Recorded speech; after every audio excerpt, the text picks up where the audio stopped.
గేర్లో స్టార్ట్ చేసిన దానివల్ల self starter armature shaft bend అయింది, ప్లస్ డ్రైవ్ అసెంబ్లీ మొత్తం కూడా బాల్స్తో కూడా రుబ్బేసింది. ఇదంతా కూడా టోటల్ పోయింది. అలాగే ఫీల్డ్ బాడీ కూడా రబ్ అవ్వడం జరిగింది. లోపల ఫీల్డ్ బాడీ కూడా రబ్ అవ్వడం జరిగింది. దీనికి టార్గెట్ మైలేజ్ వచ్చేసి 4,60,000 తిరగాలి.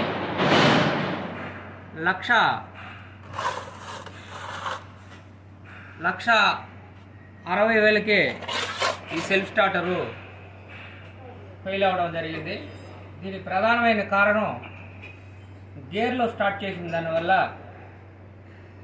ఓవర్లోడ్ పడిన దానివల్ల ఆర్మేచర్ షాఫ్ట్ బెండ్ అయింది, ప్లస్ డ్రైవ్ అసెంబ్లీ మొత్తం వార్నాట్ అయిపోయింది. ఫీల్డ్ బాడీ రబ్ అయింది. అటు బండి న్యూట్రల్ చేసి స్టార్ట్ చేసి కానీ ఉంటే ఈ ఫెయిల్యూర్ అయ్యిండేది కాదు.